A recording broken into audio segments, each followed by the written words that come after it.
Welcome to Co-op Mode. This is the official video game podcast of Secret Friends Unite. This is round 76. I'm your host, Todd Oxtra, joined by my favorite Canardian, Mark Carabin, who thinks that Thanksgiving happens in October.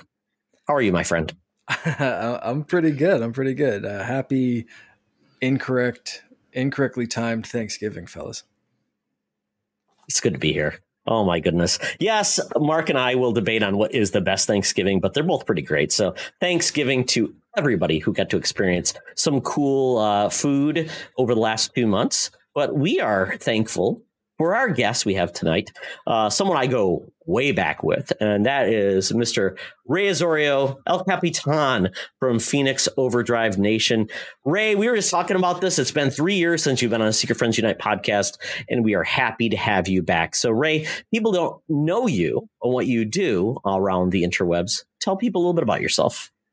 So, longtime gamer, returning Destiny addict, which is how I met Todd, was through the first Destiny alpha. We were playing that and through the beta. So we did that, and then we just kind of became friends from there. And so currently right now, I am 1/3 of the podcast that is called Nerd Overdrive, which is Phoenix Overdrive's gaming podcast, which is going to be looking to make a comeback here soon. So I'm happy to say that with Becky and Lee Navarro, my two best friends, and the other 2/3 of the triumvirate that's, Nerd Overdrive, Phoenix Overdrive, and all of that. Extra Life, all that good, happy, fun stuff for the kids. Happy to have you guys aboard with us this year. And, so just a longtime gamer, from when I was young, everything Nintendo for the longest time, and then kind of switched it up with like Sega and PlayStation in between, PC gaming and all that fun stuff. So thank you guys for having me, rise above. I always have to put it in there. That's my thing. That's my motto. So yeah. So happy to be here. I'm excited. It's been a while. Like you said, 3 years since I've been on a Secret Friend show. So. Wow. And Mark, just let you know, that was a non-Charlie episode. So Matt Keel and Ray came on and video games were discussed because that's the only time I could do it. But I just want to let everybody know I'm wearing my Extra Life t-shirt that I got from Extra Life for hitting my goal. Oh, my goodness. It came today. Very excited. That is something I will talk about later in the show, as we all will probably talk about that. Things we're thankful for in 2021. So, Ray, thank you for being on. My son, I've rejoined the Destiny clan. Sean Nias has joined the Destiny clan. My son Logan needs to join the Destiny clan, and more Destiny will be played. So, very exciting. And we need to get Mark on the Destiny train. Unfortunately, though. And I got into Destiny 2. Like, I played the hell out of it when it first came out. But it didn't, to me, have the staying power of Destiny 1. But yeah, maybe I'll jump back in while it's still on Game Pass and then decide if I want to throw the $1 at it once it leaves. Unless you have PC, then you can cross save and then bring it play. Mark, if anything, is a PC gamer at heart. Oh, yes. Despite owning no PCs. No. Yeah, I had to laugh because Destiny 2 is leaving Game Pass on December 8th, about the same time that Halo is coming to Game Pass. Yep. Oh, well, that's okay. Good times are ahead with that game and Halo. But, we have another decision to make, gentlemen, and that is buy, rent, return. So we did a round robin. We came up with the actual topic this week, and it is superhero video games, actually. So, Mark, do you want to take us through our choices? Because you kind of pivoted and you came up with a good topic.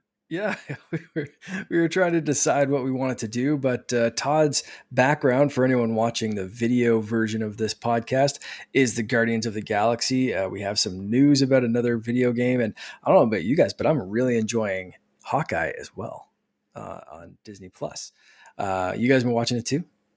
Yes, I have. Yeah. Thumbs up. My wife absolutely loves it. She doesn't understand the pizza dog thing. And I'm like, it's in the comic. You'll have to read it. Yeah, exactly. So good.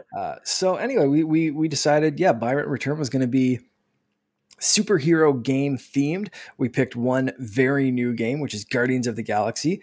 We picked an older game, which is Arkham City. And we picked kind of a intermediate game that came out last gen and just got remastered, so some people might have played it for the first time, and that is Insomniac's Spider-Man.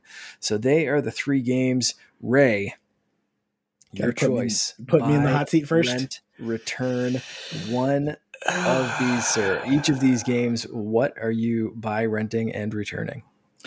So I'm going to go a little bit backwards order because I don't know which one I want to return. So I think if once I put myself in the position of the other two, I kind of have no choice for the third. So I think it would be rent Guardians of the Galaxy, buy Spider-Man, and return Arkham City. Ooh.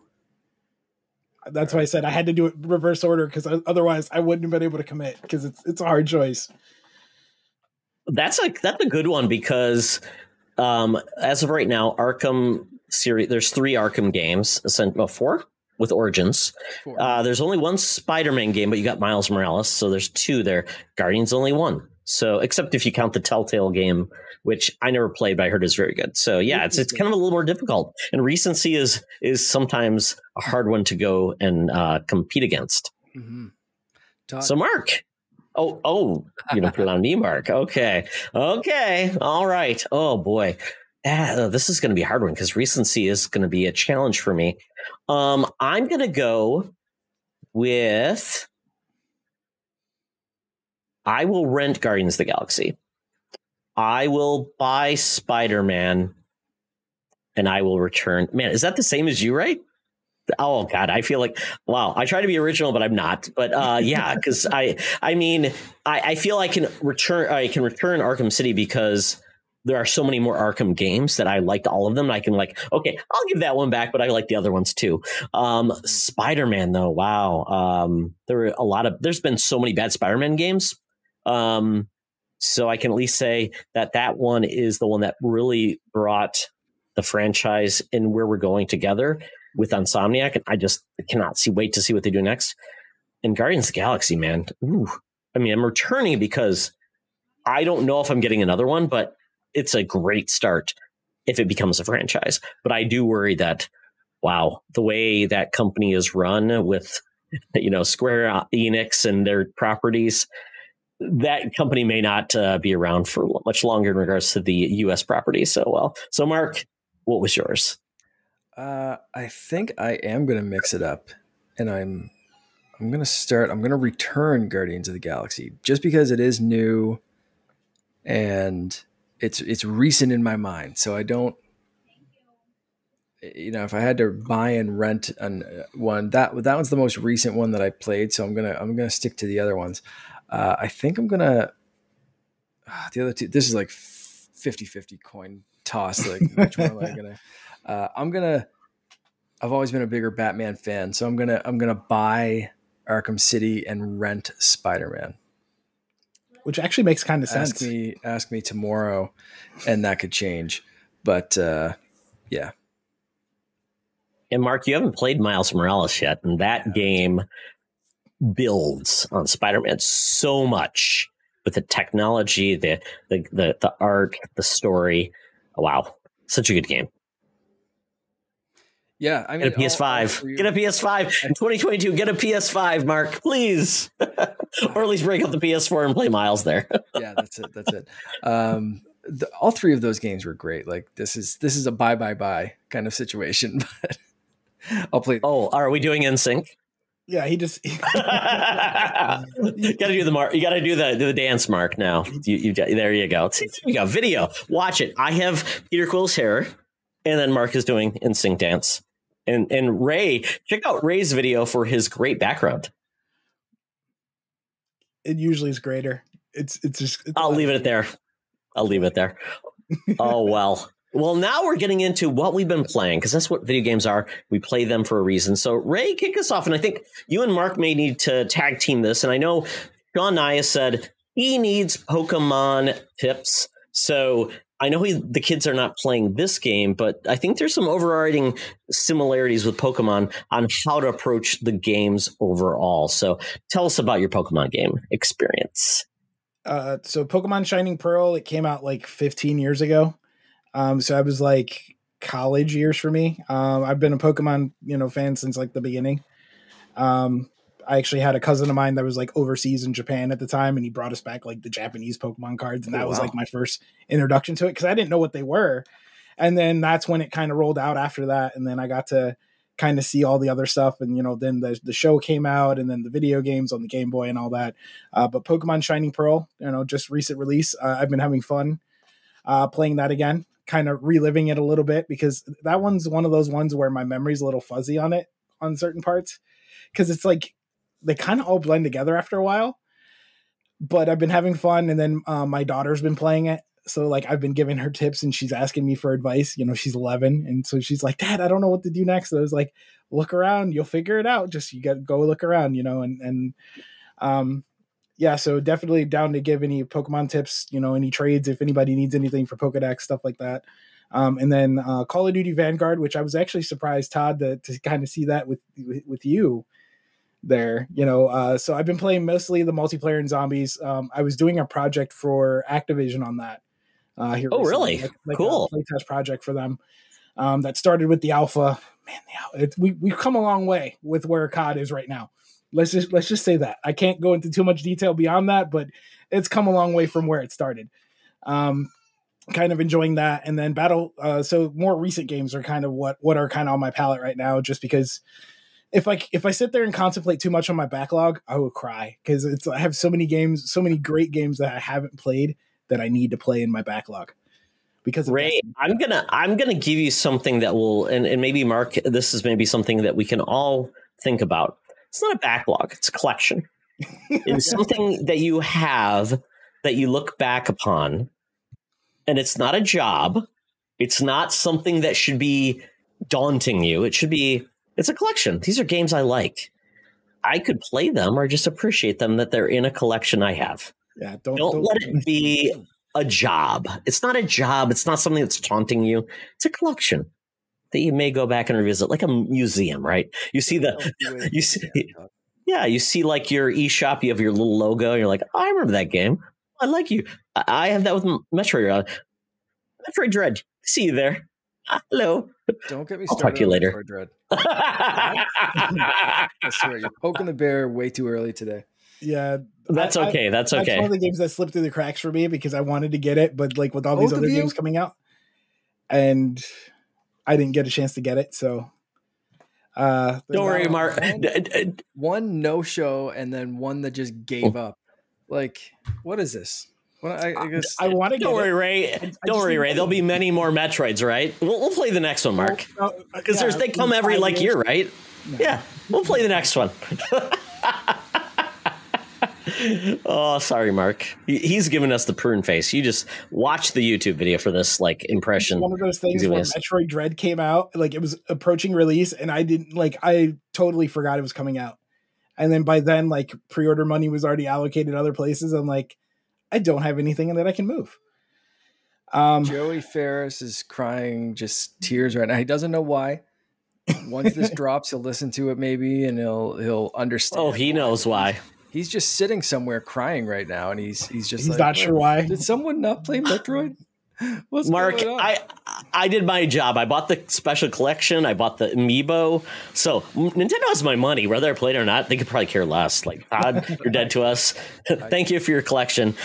Ray, I would just want to say that I did play the Call of Duty Zombies, and I've played them through the years, and I kind of got bored with you're in an area, you got to board up windows, you do that thing. This feels like the first real change in zombies, and I loved it. I was playing it for probably 2 hours. It's got a really good team with me, randoms, which is just surprising, and it was great. You go to these different levels, and it felt like a roguelike, and it was very fun. You get power-ups. You did levels up of your weapons. And it was just great. You've got these zombies taunting you, or these demons taunting you. It's really cool. I just thought it was that is the innovation I've been waiting for in zombies, because I'm I would go back and play more. And I will say I got this from GameFly, so I didn't pay for the game because I've had some challenges with Activision, of course, as we've heard, but I got it through GameFly. All of a sudden I thought it was in my queue. I forgot it was in my queue, and it showed up. I'm like, well, I'll give it a try. But I've really enjoyed it. So do you feel like zombies is, I've heard people say I don't like this because it's not the zombies I know, but I feel like this feels like what zombies needed, or it was just more of the same. Yeah, it's been a lot of the same since pretty much Black Ops 2. The zombies was pretty much samey until last year when they changed it with Cold War. The only kind of like challenge that I have with Activision on the zombies thing is the fact that they've kind of been packing it in with every game. Whereas before we'd get zombies with like one game and then be a couple other games and then zombies would come back and it'd be like, yeah, zombies is back. But now it's like, dude, zombies every year? Come on now, you know? But no, it's a lot of fun. It's a little different. They have the exfil thing, which lets you like horde mode the map really quick with like some really hard, like big guys that shoot a lot of bullets at you and can kill you pretty quickly. So I think that was a welcome addition, and that they had that in Cold War too. But doing that, it's definitely kind of the shot in the arm it needed. The multiplayer feels a lot better than it did with Cold War. And then there's the train wreck that is Battlefield 2042. Also playtesting that for EA. Did that come out? Yes.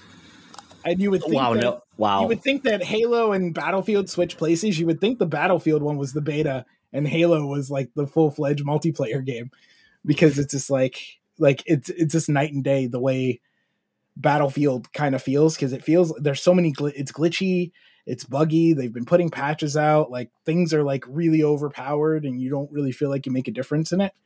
And then Halo is Halo. Like Halo is back. Like I haven't enjoyed Halo multiplayer since probably like Halo 3 or Reach as much as I've enjoyed this Halo multiplayer. So that's kind of what I've been playing so far. No Destiny in there because I've been on a like self-imposed hiatus from Destiny for a little bit. I did play some Destiny the other day. I'm lying. It was like I did a couple of the Master Nightfall, the Grandmaster Nightfalls. That's hard stuff, you know, because it's artificial difficulty. It's 1370 is the power level for those, Todd. I don't even know what I'm at right now, to be honest, Ray. And Logan was, when we were driving back from Michigan, we went to Michigan with my relatives for Thanksgiving. Logan drove back, and when he was driving back, he wanted to talk about Destiny a lot. Wow. It's like listening to IMDb entries for my son. He knows too much about Destiny. It was a great conversation, though. But we were also saying that Halo 30th or the Bungie 30th anniversary pack that's coming to Destiny 2 will engage a lot of players, and then they have the Witch Queen coming. So I think it's a perfect timing, because it's like, let Halo have its like 3 months. Destiny will come back. People will be like, I want something new. And it's a bounce. Like, you know, multiplayer games are all about bouncing onto what's next, because you want something to refresh you when you can come back again. So, but yeah, Halo Infinite multiplayer. I played a little bit of that. Mark, did you play more of that? No, I haven't had a real chance. My gaming has been pretty light the last couple of weeks. I've been just kind of picking at some stuff that like Forza Horizon again, Riders Republic. So the new stuff I've been playing is basically been Pokemon. I've been playing a lot of Pokemon I'm with you, because I can the kids can be doing whatever. They can be watching TV or playing games on the TV, and then I can be just handheld playing it. So that's where most of my time has been anyway too. That seems like a game that's perfect for handheld, because they went to a chibi. They didn't go like pushing the graphics or anything. They went to a very cool art style, which is reminiscent, but it's updated. And it seems like that's perfect for what Pokemon has been, which has been primarily a handheld franchise. And dealing with that, obviously it probably looks great on the big screen too, but you know, they really want people to use this game handheld.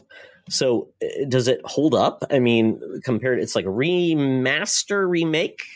It's a remake for the most part. I mean, okay. It's, there's modern Pokemon things with it. Some things that some players like, other things that they don't, like the experience sharing. You couldn't turn that off in Sword and Shield. You can't turn it off in this game as well. For me, I don't really care. I don't like whatever. If all my Pokemon are level 20 and the gym bosses I'm coming across are level 15, like I'm going to plow through them and not really care and just kind of keep doing my thing and whatever. But you know, that pisses off some of the more competitive players and some of the players that like the grind and that kind of stuff. But yeah, I mean, this game is, like you said, a new kind of chibi art style that's more reminiscent of the old games. I mean, if you're playing Sword and Shield, it looks new. It looks more modern. It's not the prettiest modern game. I think they could have done a little bit more, but I appreciated that game for what it was. But this one, yeah, kind of instantly puts me back. And like Ray was saying, I played Diamond when it first came out, whatever, 15 years ago or whatever it was. But I'm a little fuzzy on that one. Like you said, they kind of all start to blend together. So it was like, is this that one? No. That's from Sun and Moon. Or, oh, where was I going in this? Oh no, that's from Black and White. Like it just all starts to blend together. So I'm hitting points in this game that I'm like, oh yes, that's where that's from. Or like, oh, now I remember how that goes or what I'm supposed to be doing here. And it's, so a lot of it is very fresh to me. And unless you've gone back and played this, most likely it's going to be kind of fresh to you too. So it kind of works as a first Pokemon game but if you can appreciate that style of game, because it is still very much the guts. The heart of the game is still very much rooted in that old school style. So if you want something that's more modern, I would suggest, and this is what I suggested to Sean, go with Sword or Shield. I think it's a fuller game, especially if you get the DLC.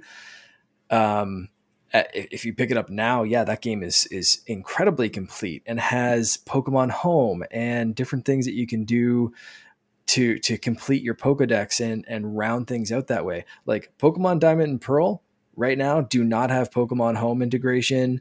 Like there's some glitches. I've seen some people have like freezing issues or like locking their system and that kind of stuff. I haven't run into anything myself and I've been really enjoying it. Ray, you're what? So I was playing earlier this afternoon and I was sorting my Pokemon boxes, and apparently there's a glitch that you can do to duplicate Pokemon in your boxes. From what I've heard, but I've heard if you move too many things too quickly in your boxes, it'll cause an issue. And I literally had it was like a message like, oh, due to an error, the software has to shut down, and it closed out and I didn't save. Luckily, I didn't do it. I wasn't doing anything major, but just moving Pokemon around. So I just had to go back and move them around because I was breeding, so doing hatching eggs and stuff like that. And so I was like moving Pokemon around to organize my eggs or whatever. Oh, man, and so yeah, so it froze on me, and then it just like gave me that message that it had to shut down the game, and then it just like closed the game, and then the Switch had to restart and all that, and it was just like it was weird, nasty. Yeah, so I've been reading stuff like that. Todd, what were you going to say? I was going to say that Nintendo's like their protection system, because they don't want people cheating in Pokemon, because apparently there's so many people like cheating in Pokemon right now. But it's not a multiplayer game, right? I mean, what do you gain by any? Yeah, you can do Pokemon battles and stuff like the competitive scene. Okay. You can duplicate Pokemon and like, especially for things like breeding or getting like shinies or specific EVs and like, what do they call like attributes and natures and all that. Yeah, natures. That's the word I was looking for. Thank you. Yeah, I mean there can be some pretty shady stuff going if you're in the competitive scene. For me, I'm not really going to be doing any of that stuff. So right now I'm just kind of like trying to find the Pokemon that I want on my team and trying to catch them up, which experience sharing helps with that when I catch something that's several levels lower than most of my team. And I like to keep my teams pretty even. If they're all level 25, I want them all level 25. I don't want a level like 25 and like another level 15 or something like that. Doesn't fly with me.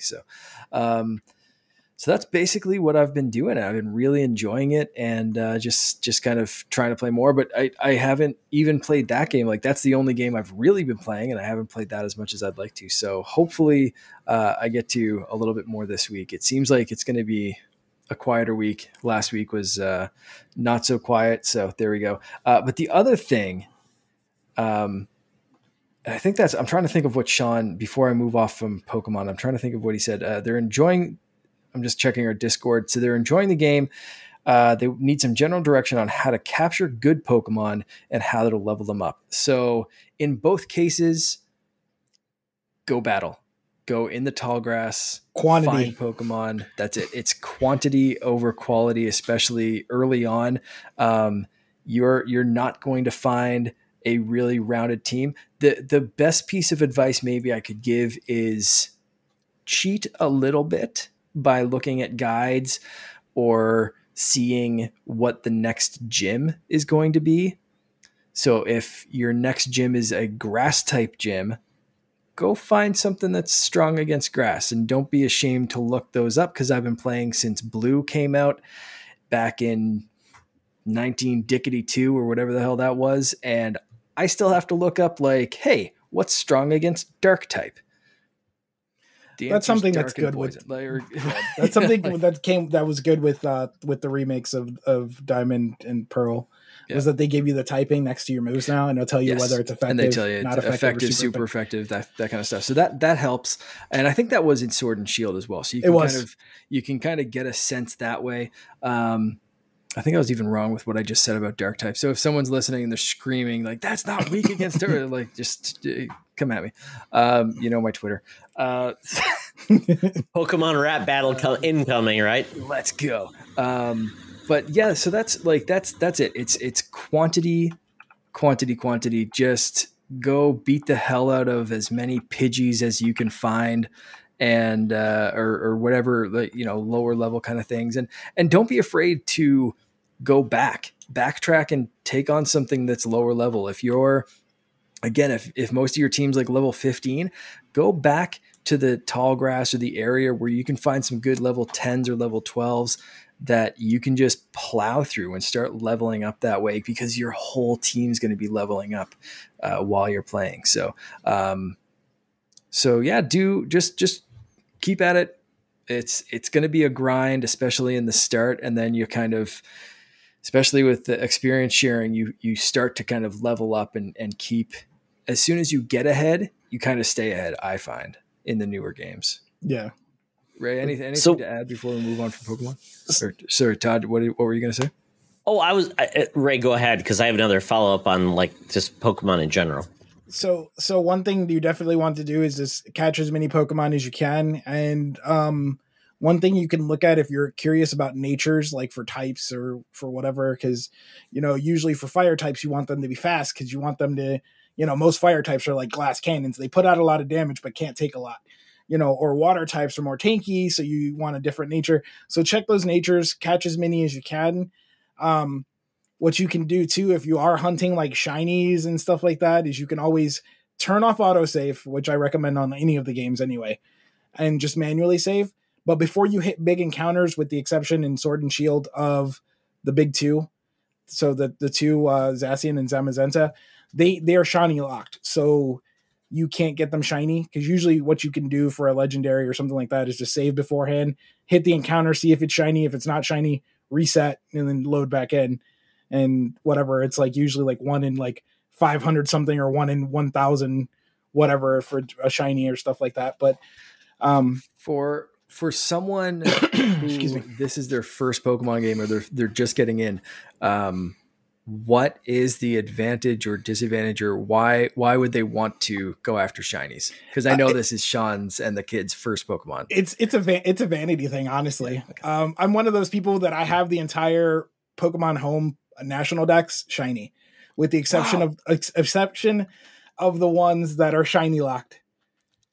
I have the entire Pokemon National Pokedex shiny. So, and also on Sword and Shield, I have a lot of different shinies and stuff like that, from just like breeding eggs and looking for those natures. Wow.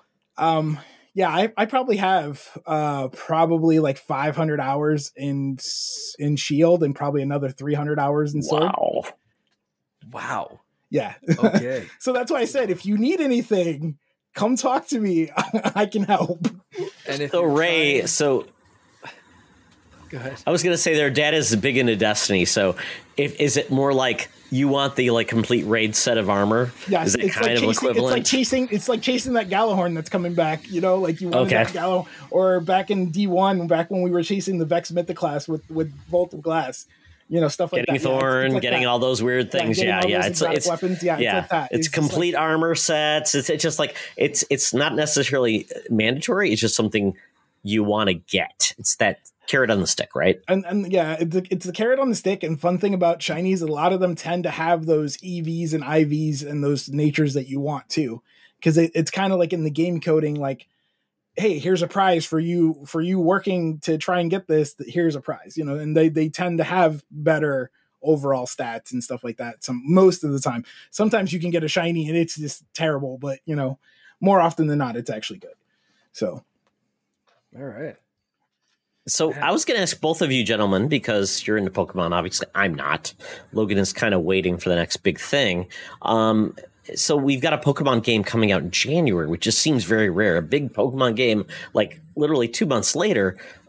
Is this the next level of Pokemon? Like the Gen A, B, B, C, D, 9, 10, 12, whatever? Or is this like game. A weird its own game? Okay. So this isn't one that you necessarily wait for, right? Okay, this is a offshoot, kind of like what Pokemon Mystery Dungeon, those type of games, Pokemon Snap, Pokemon Dungeon, or was it Stadium? Sorry, Pokemon Stadium. Is it one of those type? Not exactly. Not quite. It's more similar to the main lines, but it's also different. So it's not like as wonky as like Pokemon Snap or as like focused on one weird thing like Stadium or something like that. But it's definitely not like a mainline Pokemon game. So they're changing up the formula.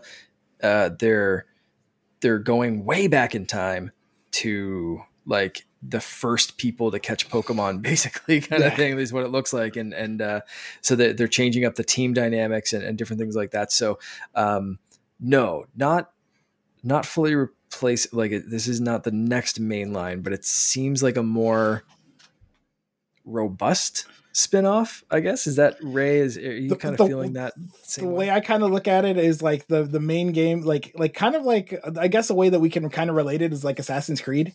It's like a historical like reinterpretation of the Pokemon formula. Okay. Like kind of like a prequel to what we know as like Assassin's Creed Origins. Like something like that, like where it's like taking us back in time and like there's different Pokemon types and then different versions of Pokemon that we already know, and they're going to be changing the typings and all that. This is funny that this is turning into a Pokemon show. Totally not intentional on my part, but it's just kind of happening that way. Yeah, not at all. But yeah. Well, so Pokemon is how old now? I mean, Pokemon is going. I mean, it's 20 years old. 25 years.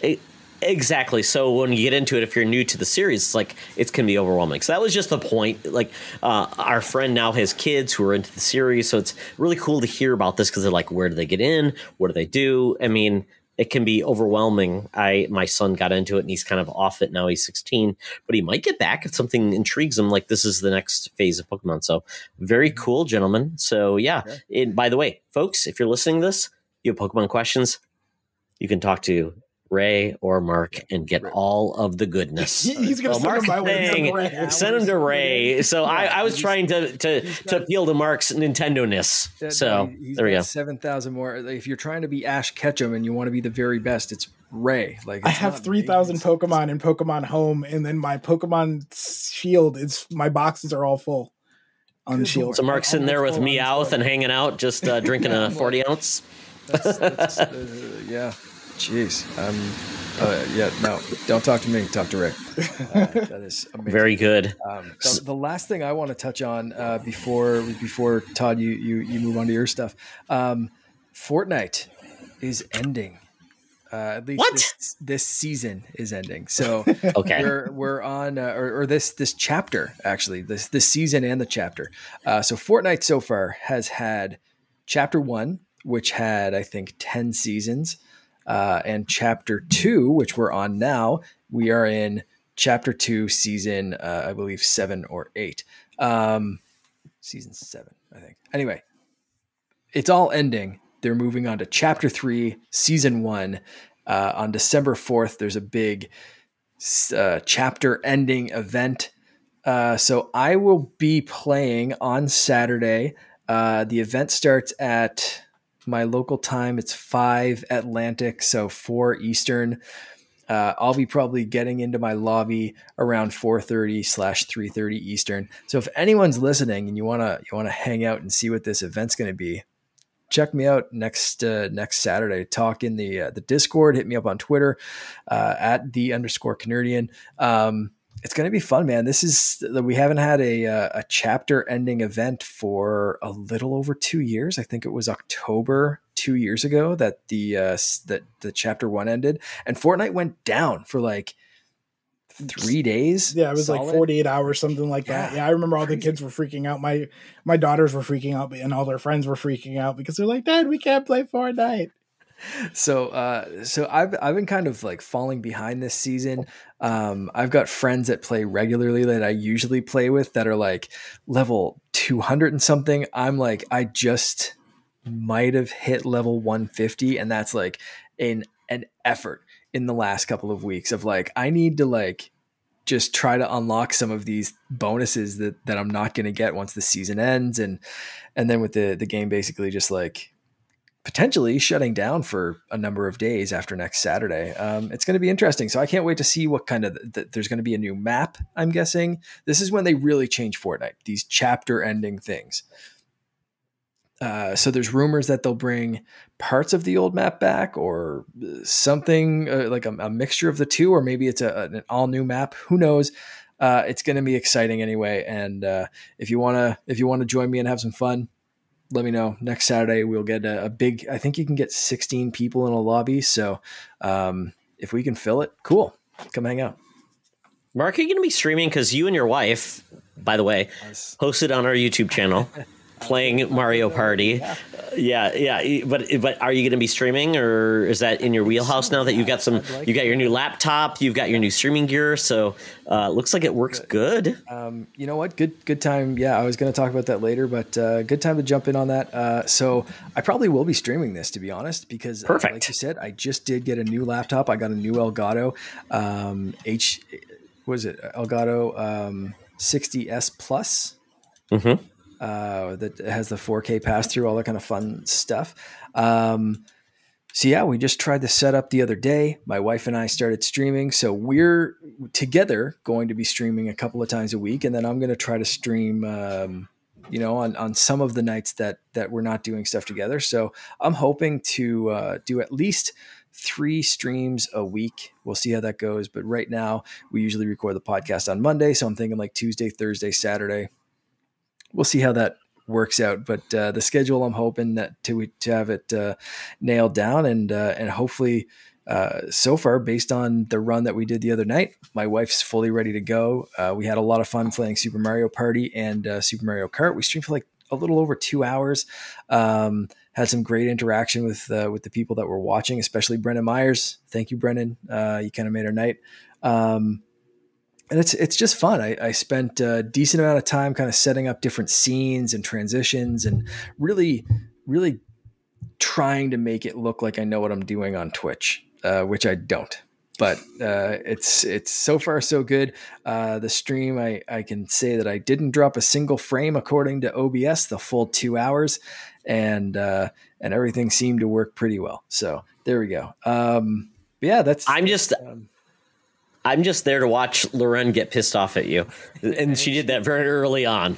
I saw that. I'm like, oh my goodness, she almost dropped an F-bomb. And she stopped herself, which I thought was great. Oh, okay, yeah. Well, Mario Party, that's for the kids and the family, and the F-bombs follow. Yeah. Yeah, no. Perfect. Yeah. I was going to tune in. Man. I was going to tune in, but I was just busy because that's when I ended up doing my Thanksgiving with my kids, because they were with their mom and everything. So like, I was like, oh, I want to watch, but I'm like, I'm busy right now trying to get all this stuff done. And by the time I tried to tune in, you guys were done. I was like, oh, we'll be doing it again. Don't worry. And I'm sure it'll just get angrier and angrier as we play. We're going to play some super blood hockey, which always brings out the best and worst of us. Perfect. If we really feel like getting a divorce, we'll play some Overcooked. So there's some games that we can play that really, that will be very entertaining. And I'm super happy that she's like doing this with me, and she seems to be like super into it. And yeah, I'm just very excited to have this new project. And like you said, Todd, the videos will be going up on our YouTube. So if you do miss the full thing and you want to even just kind of jump through for some highlights, but Brennan, like I said, Brendan Myers was awesome clipping a few things. So if you go check out my nice channel, twitch.com or twitch.tv or whatever it is, /the_Canardian, like everything else is, he made a couple of really funny clips. So go check those out, like 30-second clips of like, she punched me at one point and I deserved it, but like, it was pretty good. So it's fun, man. I had a blast doing it. I can't wait to do it again. Mark, I'm going to challenge you that you and I need to play some It Takes Two, and then maybe get everybody together to play some Jackbox or something, just something stupid and fun that the whole team can play. So we'll see how that goes. Yeah, because Charlie might actually be able to do that. Of the minimal video games things that might be required, we'll see how that happens. But I would love to do that with you guys. That'd be fantastic. Todd, you've been playing something else that I have been.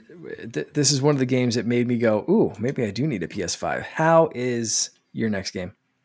Oh, Kena? Oh, my goodness. This game is great. This is the game that is... Once I finish Guardians of the Galaxy, I'm like, what I'm playing next? Oh, yeah, Kena. The game I absolutely adored, and I put on the shelf because I was playing higher profile games, and this game is adorable. This is like the Pixar game that Pixar has yet to make, and this is fantastic. I mean, she is a person that has fully capable of kicking butt, is fantastic at basically taking on enemies. This feels like it almost feels like Beyond Good and Evil 2, if we could get this team to make Beyond Good and Evil 2. It's fantastic. She's awesome. Her abilities, you power it up. You have these little guys called the Rot, who basically can do these awesome abilities to take on enemies. They're like little, I don't know what to call them. They're almost like gremlins, but they're not. They're very cute. But you can control them, move them around. They can do things. You can control them. It's fantastic. I think this game is great. It's a little challenging at times because you're like, what do I do next? I don't know. How do I get there? So it's a 3D third-person action-adventure game. It's wonderful. This is an indie team. It's very small. They actually made a Majora's Mask short that's beautiful. Right. Check it out. It's wonderful. So I think this is a game that definitely could fall under everybody's radar, but this is on PlayStation, PS4, PS5, and PC. Definitely check it out. It's phenomenal. It's wonderful. I love it. I want to beat this game before the end of the year because I want to, the games I put up for Game of the Year, I want to have beat or finished or rolled credits. What are you going to call it? I mean, I really do. I think it's a wonderful game, looks beautiful, but it's difficult. I mean, I took on the most recent boss and I'm like, I'm getting my tail beat. And the good thing is you can decrease the difficulty. So if you just want to enjoy the game for what it is, enjoy the exploration, the combat, which is great. I like that. It's meeting me on all these levels where a lot of games right now, I feel like they're just saying, beat us on our level or fall off. And that's what I'm saying. Okay, I'll just leave you. So, but Kena is great. So check it out. I think it's like $40. It's available out there. There might even be a PlayStation sale if you want to get it, but I mean, it's fantastic. So, and this may come out to other consoles in 2022. I hope it does. I don't want it to be on and just on only on PlayStation. I hope it comes out to Xbox. I don't know if this could come to Switch, to be honest. It's pretty beautiful. It's demanding. It's a PS4 game at heart that can look fantastic on PS5. I just don't think it would do well on Switch. I think it would be really constrained to be there. It might be a streaming game, but I think it would be great on Xbox. Like a cloud game? So that it could be on a Switch as a cloud game. It definitely could be. Although with that, I think the challenge with Switch is they don't have a provider like Xbox or something like that. They're relying on third-party cloud services, which could be hit and miss. So I'm not sure anybody has told me that that's the best way to play on a Switch. So maybe on Switch Pro. Guardians, to be honest. Like, if anyone listening has played Guardians streaming on Switch, let me know. Yeah, we'd love to hear it. And I don't know. I have a Switch OLED. Mark, you have a Switch OLED. Ray, I'm not sure if you've got a Switch OLED or if you got the standard Switch.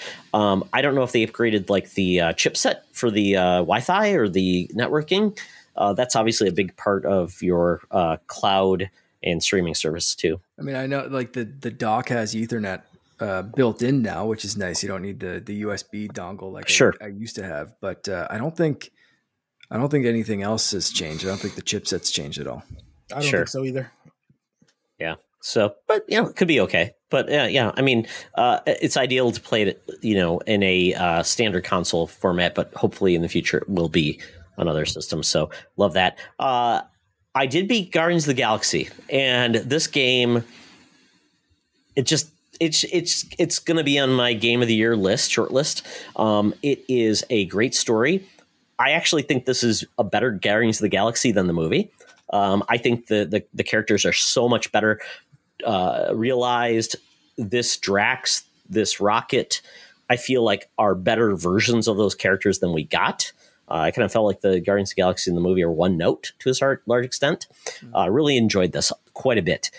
This game is long, though, but I enjoyed every minute with these characters. So it's like people say that. I'm like, but this game is a very narrative game. It's not like you're just doing the same. You're getting more from these characters from a narrative perspective. It does have what the MCU does with the post-credit scene, which is post-credit game, which I didn't expect in this game, and it gave it to me. So stay tuned. You did not beat this game if you got to the first set of credits, is all I will say. So it's not a spoiler, just the way it goes. But I love this game. I think it's great. It's beautiful. Plays great. This is a leadership simulation game because Peter Quill is not the strongest character, but he is leading these characters that are stronger than him. And he's telling them what to do. And you're a support character, but you are bringing them together. You're having these great huddles. And when you get out of the huddle, if you did it right, then you may get to beat ass with Rick Astley's Never Gonna Give You Up playing behind you. So it is phenomenal. I love Guardians of the Galaxy. It is a fantastic game. And I think I wish Avengers had been in this style because I didn't even go back to Black Panther yet, and I don't know if I will because I just think this gameplay is so much better than Avengers, which just feels like it's got the Avengers nameplate on it, but it doesn't feel like really the Avengers. Sorry, but I know a lot of people love that game, but it's a hard one for me. Yeah, I agree with you. Yeah, I went back and finished the Black Panther DLC, and it was like, okay, that's cool, but there's just something off about Avengers. They pushed too hard for that games with the service vibe. If they would have made Avengers like they did with Guardians of the Galaxy, I think it would have been a much more successful game. Yeah. I mean, Guardians, Spider-Man, we just went through them, the Arkham games, whatever you want. Like, we've seen superhero games succeed the last few years, and to try to pigeon anyway. Yeah, I'm not. If people love Avengers, that's great. But to me, this game hit where Avengers did not. And I'm a huge comic book fan, so oh well. So that's it for what I've been playing. So if you are playing any cool games, let us know. If you need more hints or tips, let us know. If we're completely wrong for our take on these games, let us know. Now it's time to talk about some news stories. So the first story is we're hearing that there is potentially going to be a Marvel MMO in development. But apparently this is actually going to be behind the expertise of Jack Emmert. Jack Emmert worked on a game called, I believe it was Heroes. I'm blanking on the name. It was a superhero MMO that came out before things kind of fell apart in the MMO space. And then he went over and is now currently leading DC Universe Online. DC Universe Online is 10 years old, which just blows my mind. Wow. That was a game that was free to play on PS4. Big deal. People loved it. Greg Miller is huge behind it, loved it. And it was really the first time we got to see really a MMO on a console that had a huge draw with a huge type of brand. So with this, Marvel has taken a different approach to their gaming perspectives where they want to give their license to the best developers and get it broadly on anywhere they can get it. They've been interesting how they've applied their license with Marvel Ultimate Alliance 3 with Nintendo. They've had Spider-Man on PlayStation. They also have the Wolverine game coming out, Miles Morales. We're getting Midnight Suns coming on all consoles. Am I missing anything with Marvel? Is there any other games that we're aware of? In the more recent history, that's coming to mind for me. No, I mean, so I'm conflicted on the news to say the least, but it's one of those things. Like, other than the other licenses, like when Activision had them, like, on PS3 we had like the X-Men Legends game that was like terrible or whatever it was, or whatever. X-Men Destiny. Well, those are good. X-Men Destiny was horrible. You're right. One. X-Men Legends was great. Yeah.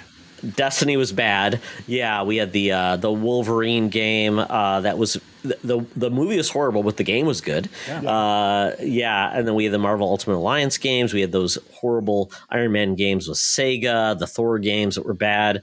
So, but things are looking up for Marvel. I mean, with Guardians of the Galaxy, we have Midnight Suns, like we said, coming forward, and this coming out, and we've got the next Spider-Man game coming out in Wolverine, and I think this is kind of cool because with this, we had, and Ray, you mentioned the Marvel Diablo game that was an online game that I thought was pretty cool. Just did not hit, apparently. So this is their second attempt to go after the DC Universe Online, the multiplayer audience, and more of that create your character and go after it. Mark, what do you think? I mean, is this something you would be interested in? Absolutely, yeah. I mean, I dipped into a bit of DC Universe Online back on the PS4. Wasn't something that I stuck with for a long time, but that was mainly because I just didn't have a consistent crew to play with. I love the Marvel properties. I love the Marvel heroes. They have such a massive roster of heroes that they could go really wacky with this, or really ground level, or something in between. I'm looking forward to this. I want to hear more. I want this to be real, and I want it to come out soon. But if this is early talks, early development, we might not see this for another 5 to 7 years. Who knows? Or they could be actively working on it, and this could drop in a couple of years. So I'm really curious to hear more. If this is real, maybe they'll say something more at the Game Awards this year or next, or something like that. I want to know how real this is and how far along it is before I really get excited. But the concept is exciting me. Yeah, the game that the director did was City of Heroes, which kind of just it launched and it just did not come together. So then he obviously wanted to go after something that's a little bit more popular, which was DC Universe Online, which is a great game. I enjoyed it quite a bit. I enjoyed those big raids. I had a good time with it. It felt more like a action game versus a sit back and trigger your buttons and then wait till your heavy refreshes and do those type of things. So I think this could be really cool. But it sounds like, I mean, if he's going to be working on DC Universe Online, they said their biggest expansion is coming in 2023. Is he going to really be able to pivot and really get this Marvel game off the ground? So yeah, it could be a while. Yeah. That sounds like probably 2024 at the earliest, probably is what we're looking at. This is probably, early like R&D concept, kind of like developing the bare, structure and the foundation of it, and then kind of going from there. I enjoyed DC Universe and everything like that. It just, once you hit level cap in it, and then it was just like very grindy and very pay to win, because you had to buy those stupid keys for the chest in order to get better gear, and you were kind of stuck with like other old gear, and then until you can maybe get something on a random roll that would get better. Like, we know about the RNG there, Todd. We know that all too well. Yep. And you're sitting there and you're just like, this isn't as fun anymore, because I'm just grinding my head off, just grind, and I'm not getting anywhere. And that's kind of where I was. I ended up spending my tires, and it's just like, no, I'm good. I'm done now. Has anyone tried the latest Marvel mobile game? I've heard very good things about it. The Strike Force or whatever it is? Yeah, no, it's a newer one than that. It looked really more like a third person action adventure type game with leveling and things like that. I saw it looked very impressive for a mobile game. I'm just curious if that is something that is capturing everyone's attention.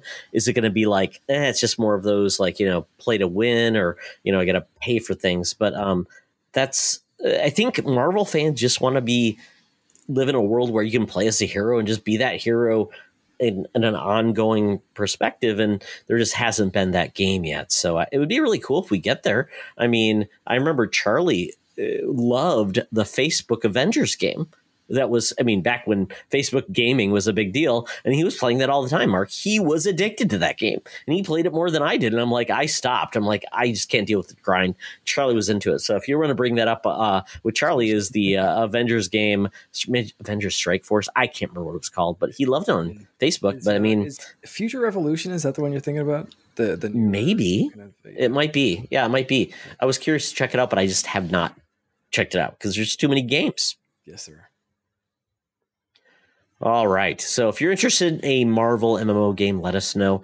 But the next story is interesting because, right now I would say if you listen to the gaming buzz, Halo multiplayer is like the biggest thing in games right now. Mm-hmm. I'm not participating in that, but I mean, people that are loving it and hating it at the same time, depending if you have the season pass. So I'm going to pivot to someone else who knows what they're talking about, and I'll just listen.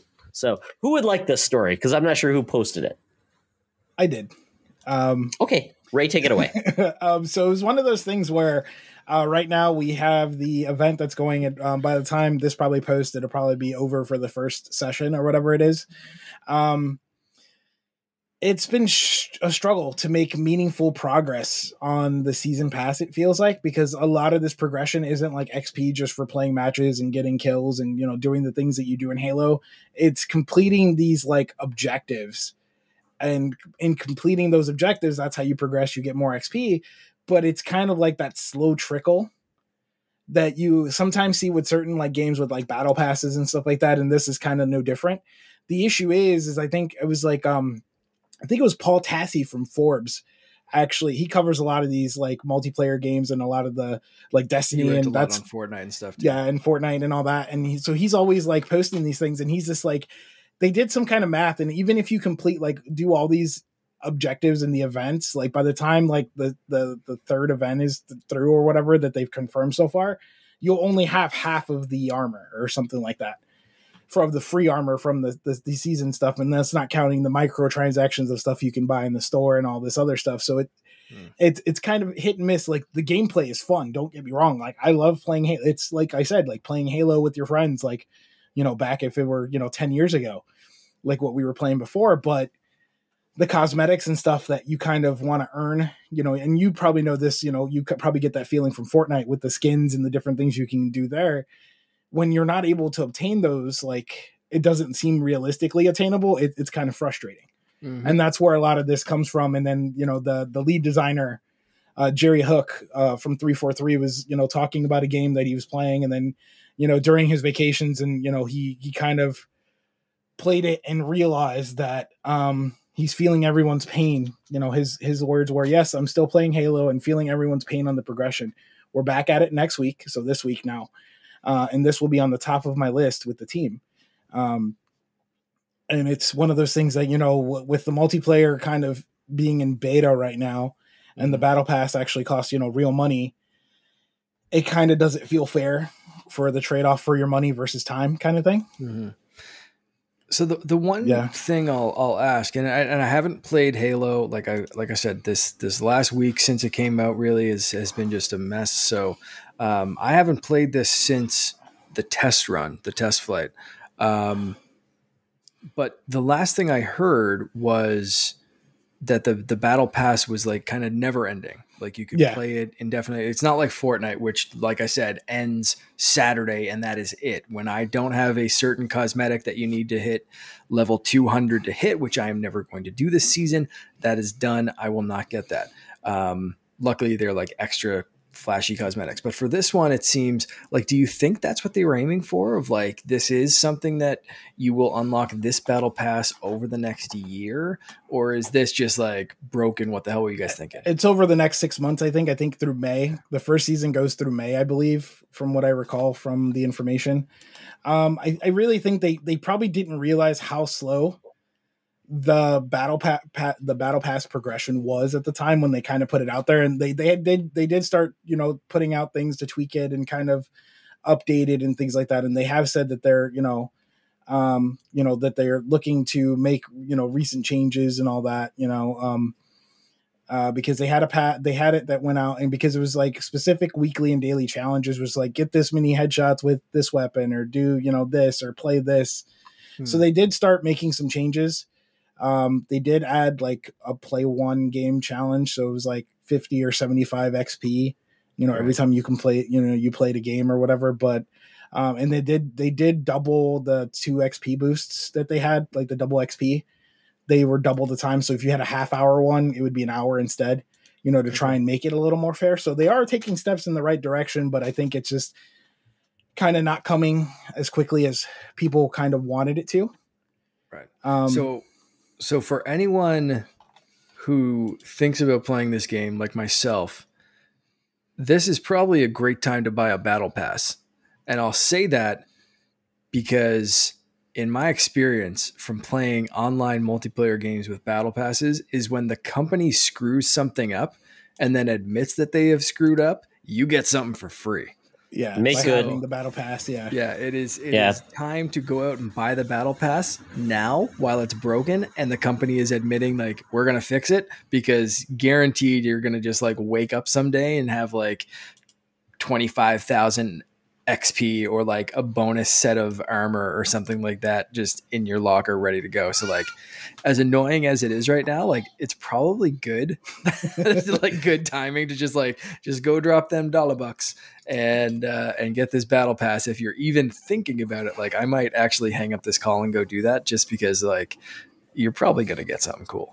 Yeah. So season passes do not expire, but I think the problem with that is the people that are really into this want everything now, right? Yeah, they want it, and things will pivot. Yeah. Exactly, things will pivot. This is like they're saying they don't expire because you don't want to miss out, right? So you want to get there at front. I don't know if you can buy a battle pass once it's gone on to season 2, though. I don't know. I just don't know if that works that way. So I think they're kind of feeling like, well, we're letting you like play it forever, but I think gamers are impatient.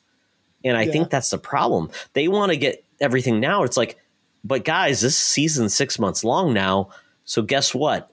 You got to be patient, and gamers are not that type. So enjoy that, Microsoft and Halo team, because you got to deal with these people that are going to be highly impatient and angry. And it's like, enjoy that. And it's only like $10 for the 6 months of content. I don't know. And so it's not a huge amount of money, but it is a lot of cosmetics. So it would be frustrating. Like, I've got one shoulder pad, but guess what? You don't get that next shoulder pad for 3 months. Yeah. But I'm going to look like a doofus if I got one shoulder pad. 2 months straight, yeah. Exactly. But I always said this. In a first-person game, you don't see yourself unless you're on the one screen. So I'm like, I just never understood cosmetics in a first-person game. Third person, yes, because you're always seeing your player. So I just don't know. I get it. It is what it is, but I never understood this. So this is Halo's first attempt to do this type of thing, and they're going to have stumbles. And I think it's fine. And it's a free-to-play game, and they got to make money off it. So they've got to figure it out, something works. And this is a hard thing to figure out because you've got so many other models where they've had years to figure this out, and they've adjusted, where Xbox hasn't, because they really haven't had that except for like DLC where you pay for a pack, and that's good for the whole year. So I don't envy them with their success, because they're going to get more angry people because they got more people playing the game. So it's like that mixed bag of success and anger. And good luck for the next years of your life, because this thing's not going away for how many years? Because it's taken 6 years for this Halo, and this Halo is going to last for the next 6 years. So at least. So good luck. Yeah. Enjoy your holiday break. It's one of those things, to the victor go the spoils, but also all the criticism that comes behind it. They're like the hot button right now. It's the hot button thing. And I mean, we've seen this with other games. We've seen MMOs do this, and we've seen MMO lights like Destiny, perfect example that we can kind of relate to. When they introduced silver, remember when that whole thing happened, where you could buy like the different cosmetic this and cosmetic that, and I need my emotes, bro. I need my emotes and stuff were the big ones, and all that. I mean, and that's the same thing here. Is this they thought they had a plan to implement it. It didn't go as well as they thought, but it is still a beta. To be fair, they still have it classified as a beta. They kind of have said that, this is going to go through May of 2022. You just kind of got to let them, kind of live and learn and go through the progression, just like every other model that came before it. Because I don't think any game that had that kind of model with microtransactions and everything have ever hit it on the head. Because I have two words for you, and this will probably take you back, and you guys will laugh, is horse armor. Mm-hmm. Yep. There's a slippery slope that opened it up to consoles. Yeah, I mean, and you think of we talk about games that have been fantastic, and every game has stumbled. Apex has been Apex Legends. That game launched and was lauded, but then it stumbled after that. The next season pass, it had to get it, and then it's finally recovered from that. And every game is like that. I mean, Fortnite seems to be the one that just seems to be we're going to throw everything in the kitchen sink at it, and people enjoy it. But it's all about the skins and the characters. And I don't think though. Laugh. This season, there's a character called Fabio Sparklemane, and he's a serial mascot horse with fabulous hair and a vest and one hell of a six pack too. So he's one of the battle pass unlocks, and then you unlock different styles for him. And today I almost have enough. I forget what it is, coins or something like that you get to unlock these different styles of battle stars. I think it is that you unlock, and to unlock a new style of him. And I was I'm literally trying to grind away for horse armor. This is coming full circle. I'm staring at it, and I literally said it I was this is just horse armor. It's blue sparkly horse armor, but it's for a little horseman, and it's ridiculous. And I was but I still want it. So yeah, I'm gonna grind away and get more horse armor. Absolutely. I mean, so this whole free to play, I mean, it's a big can of worms, because this is the first time Microsoft has done a free to play everything, and they're going to have to deal with that. So, the goodwill only lasts so long. If they want to keep this thing alive forever, they've got to deal with it, and they've got to deal with how many platforms, how many people. There's not the cost of entry is zero. I mean, to get in there. So we'll see how this goes. But you know what? Good luck, Microsoft. You have your success. Now you get to eat it and enjoy it and deal with the people that want something for nothing. Yeah, and that's for the next 18 years. Exactly. That's the fun thing about it is that's what a lot of people say too, is that they're oh, hey, this is free. Why are you complaining? And it's just well, because it's free is why people are still complaining. You know what I mean? That's the thing, is that no matter what, people are going to complain. And it doesn't, I don't think it really matters on what you're doing or how you're going to do it or whatever the case may be. It's just one of those things where it's just okay, you know what I mean? People are going to find something to complain about all the time. And there's many more options that are free to play too. So it's not like there's nothing else. There are many, so you got to keep people intrigued. But Microsoft has trillions of dollars that they are in this for the long game. So you know what? If you like it, there's more coming, and you guys are going to be entertained. So, hey, you know what? I'm lauding Microsoft for managing this.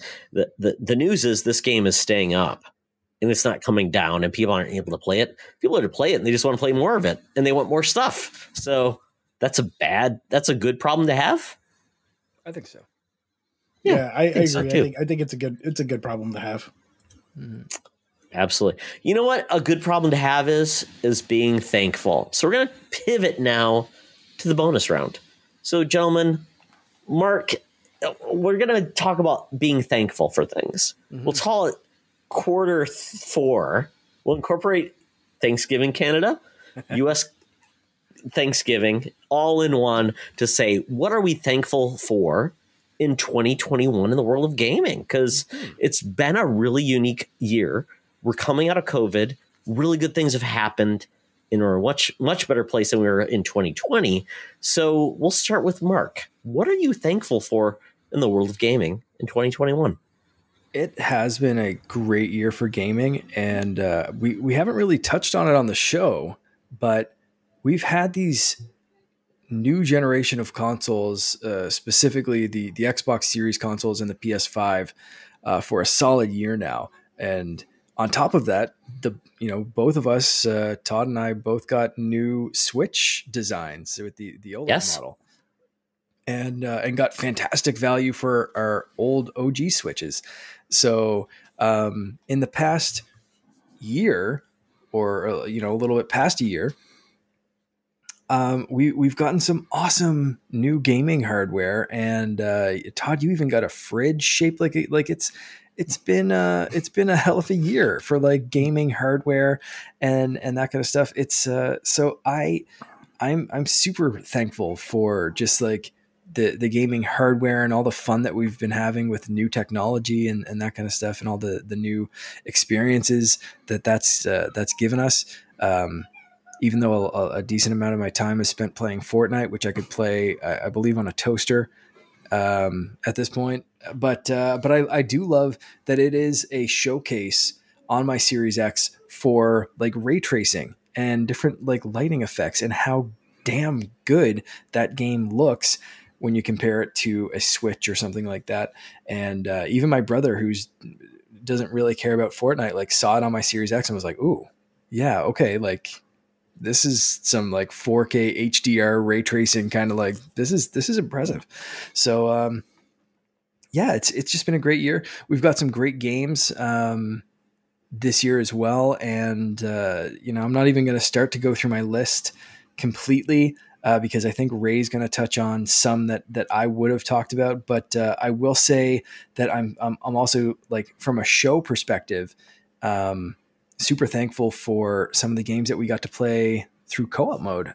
Specifically, Riders Republic is jumping out at me for recent games that, like, Ubisoft Canada sending us that code, and I've absolutely loved putting more time into that game. And it's one of those games that I just keep popping back in, and I'm like, okay, I have 5 minutes, time to wingsuit up. Like, let's go. So it's some good stuff, man. I love that game. But yeah, it's just a whole lot of great stuff. And like I said earlier, being able to start streaming with my wife, that is just recent, but I'm already having a lot of fun with it and can't wait till next time. So yeah, that's it, man. It's some good stuff all around. It's great. Awesome. Well, Mark, I think we can all be thankful for more screen time with you and Loren, keeping you in line. That's a good thing. So thank you for that. So Loren, keep him in line. If you're listening to this, please do. And it's always thank you, though. I'm thankful that you let your husband be on this podcast every 2 weeks. So that's what I'm thankful for in regards to this podcast. So Ray, what are you thankful for in 2021?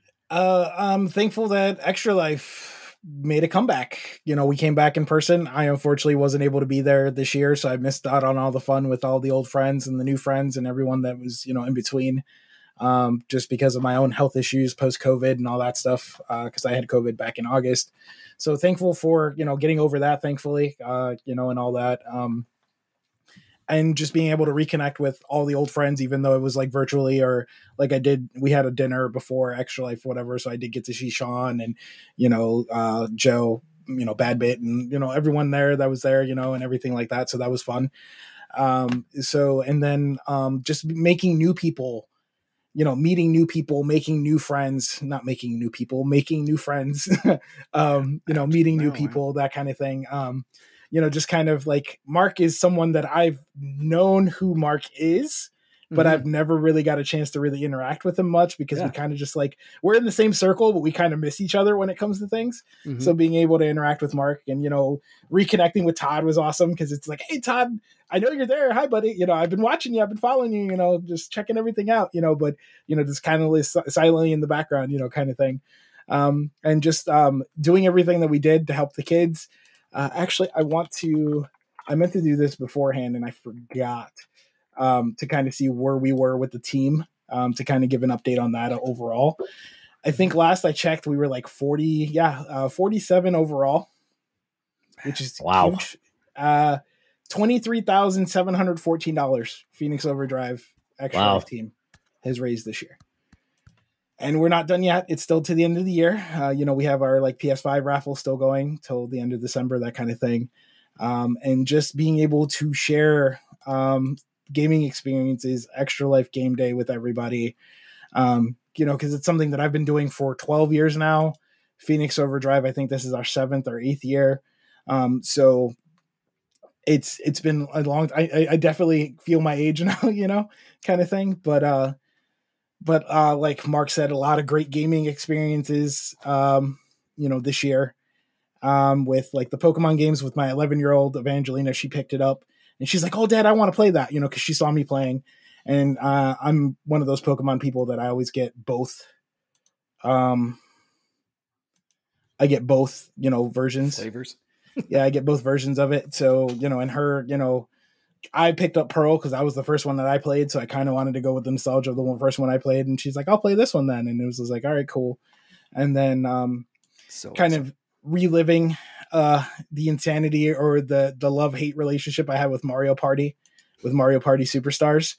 Because I know you were playing it and revisiting some of those old levels from like the previous Mario parties and just remembering how badly my hand ached from the N64 joystick trying to do some of those things. And it's just my wife never knew about the whole stigmata thing. So that was a little segment on the stream the other day, was like telling her about the actual glove that Nintendo would send out because people were wearing their palms out on the N64 controller. And I think I still have a callus on my hand from that thing. It's wild. So revisiting that, it brought up some old battle wounds.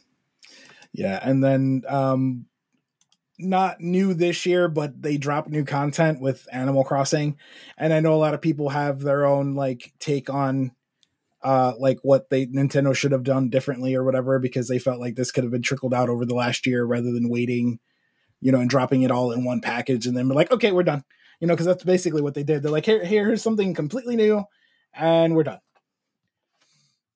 And then the N64 and the Sega Genesis stuff, love it or hate it, being able to revisit some of that, and it's just like, ugh. And the controls aren't great if you don't have the N64 controller, but the memories come flooding back, and the nostalgia is just like, okay, I remember this. Because I tried to play Star Fox 64, and I was just like, man, this doesn't feel right with the Pro controller. Like it doesn't feel right. Like it's just like, They really have to play win back, Ray. That's really good on the. No, it's not. Sorry. He's like, I tried. Sin and Punishment. I tried. Yeah. Sure. Yeah. Oh yeah, like the Mario Kart 64, cool. Even Mario 64, fine. You know what I mean? Like those you can kind of, but some of those games you just need that form factor of that controller to kind of take you back. If you can get it, because it's not available anymore until 2022. Yeah. Well, I mean, I know a lot of people got in that last order because they went back up again for a refresh. Yeah. And then they're like, yeah, it's shipping early 2022. So if they do go back up, it'll probably be like Q2 2022 by this point. High-end tech in 2021. Kind of going back. Goodness. But one thing that you can do, if I could recommend anything, they do have some of those like USB connectors for some of those old controllers for like, you could use those if you still have your old N64 controller laying around. Really? They have like USB connectors. Like you could even use the GameCube extension thing that works. It works with some of the games too, depending on the game. Yeah. Yeah. That worked with Smash Bros, I assume. Yeah. That makes sense. Yeah. It just depends if the game recognizes the input. That's all. Yeah. So it's a mixed bag with the Nintendo.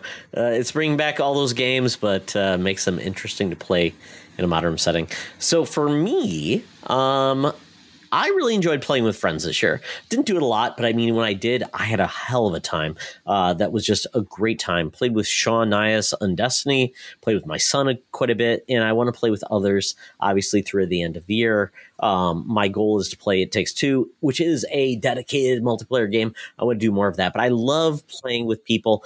I am not a great multiplayer guy. I'm just not that good, but I do want to play with others, and I hate the barriers to get in with it. But I mean, playing with just Sea of Thieves with Mark the one time we played it, that was a blast. I had a good time. So I would like to play more with people. We played Gears of War. I'd like to play that more of, the Hive Busters, the other different content that was out there. I want to do more of that because I think that's what allows us to really engage with others. And we call this co-op mode.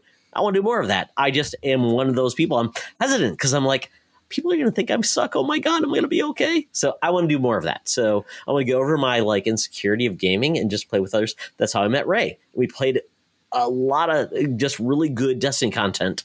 Some of my favorite gaming was playing Destiny with Europeans, so I could play my first raid because I couldn't find anybody to play with, do my first raid. So I want to play with more people, but I enjoyed playing with people this year, especially in Extra Life. I actually streamed in Extra Life.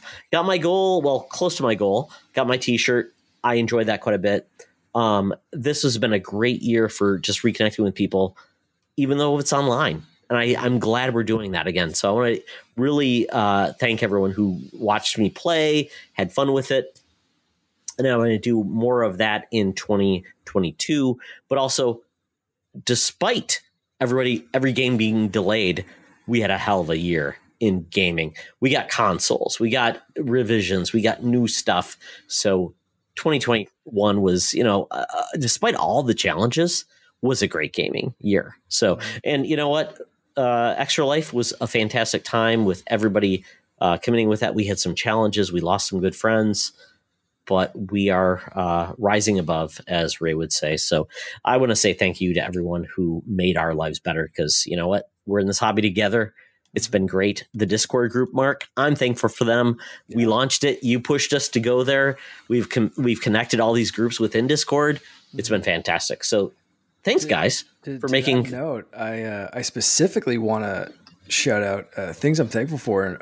Sean Nias and the kids doing the controller contest. That was some of the most fun that I think we had on the show. Getting everyone involved, and you talked about the Discord and people submitting their designs, and some of our guests submitting designs, and just the fact that they did that as a family to get the controllers, but also the charity aspect of it, I thought was fantastic. So, getting to know Sean and his kids this year is 100% been a highlight for me.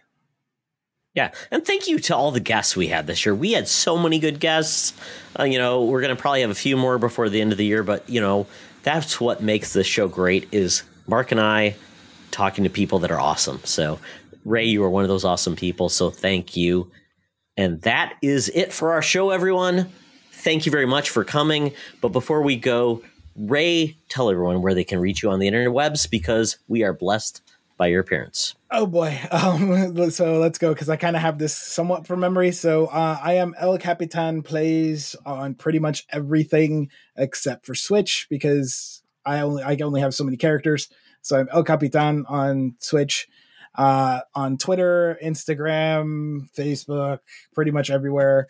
You can find our Phoenix Overdrive stuff. Facebook.com/Phoenix Overdrive is our main page. Our group page, the Phoenix Overdrive Nation, is Facebook.com/groups/PO Nation because we wanted to abbreviate it. Go check out PhoenixOverdrive.com. That's our website. That's where a lot of our Extra Life stuff is. We did all of our registration there and our Extra Life game day stuff. Our raffles are there. All of our information about that. As well as Instagram and Twitter, PHX_overdrive. And you can always, check us out. You can send me a message or contact Mark or Todd, and, they can lead you to the right channels to us if you have any questions. I'm also in the Discord. I made that a point, coming up into Extra Life, that I want to be active in the Discords that I'm part of. I've always, like I said, I've been in the background and I've kind of seen everybody interact, but I've kind of didn't know really where to jump in. So I just kind of hi guys, good morning. How's it going? And that's kind of how I just kind of started to jump in, and I'm trying to be more active, in that aspect, and, just kind of get to meet more people and game with more people. Cause like Todd said, hey, co-op is fun, and I definitely miss gaming with Todd. Cause it's that was some of our greatest highlights. One thing I want to remind you of, Todd, remember the time when you were mad because we finally got a raid team together, and it was with Fran Mirabella and Panda Musk from that do the IGN stuff, and you had to go. Oh. We finally got a raid together, and Todd had to miss out because he had to leave. Oh, that sucks. Gaming Dad is difficult, and that's where I fell on my sword. Oh, Ray, but you've been a good friend through the Destiny life. So, and Ray is a Sherpa. He is there for everybody. So if you have any questions about the gaming life, he's awesome. He is one of the good friends I've made, and he connected me to so many people throughout the podcasting community. So Ray, thank you once again. It's been a joy. Yeah, it's been wonderful being here. I love to talk games. So if anybody ever wants me to do a show, I can talk about almost everything. I'm like the gamer of all trades. I kind of play a little bit of everywhere. I play a little bit of everything. Not a master of anything, nor like elite gamer or MLG or anything like that. But I have fun playing games, and I'm all right. Says the Pokemon master with 40,000 hours into the game and a Ray's legit. Home box. Yeah, like for real. Absolutely. I'm not great or anything, but I have every Pokemon ever discovered in shiny form. Almost. Yes. So with that, Mark, tell people where they can find you on the gaming web and interwebs. You can find me on Twitter and Instagram, and now Twitch at @the_Canardian. You can find me on Switch and Xbox at just Canardian. And that's basically where I am. But you can also, like Todd said, we're always in the Discord group, and you can find us over at secretfriendsunite.com as well. But big plug for the Twitch. Actually, I think I need like 1 or 2 more followers on Twitch, and I can hit affiliate with 50. Woo! I need to hit a couple of more things. So I'm on my way there. One thing I didn't mention before for Extra Life is I got a tattoo, and it's like all healed up now. So if you're watching the video version, you can see my new very sexy tattoo, that I got during Extra Life in a live broadcast. So that was fun too. But yeah, that's where I am. @the_Canardian. Hit me up. All right. If you want to follow me on the interwebs, @Tioxtra is the best place on Twitter. @SecretFriendsU, of course, is everything SecretFriendsU. And if you want to game with me, Spardion98 on Xbox and Switch, and Spardion1998 on PSN, because PlayStation is difficult. Oh, well. With that, we say thank you, Ray. Thank you, Mark. And as always, it's always better to game together. This podcast is part of the Secret Friends Unite podcasting network. Visit secretfriendsunite.com for more great shows, articles, news, reviews, and more. Secret Friends Unite podcasts are available on Apple, Google, Spotify, and other podcast services around the world. If you'd like to be part of the conversation, you can join us on Facebook or our new Discord server, or follow @SecretFriendsU on Twitter. Please subscribe to Secret Friends Unite on YouTube and visit our merch store at tpublic.com. Just search Secret Friends Unite. Thanks for listening.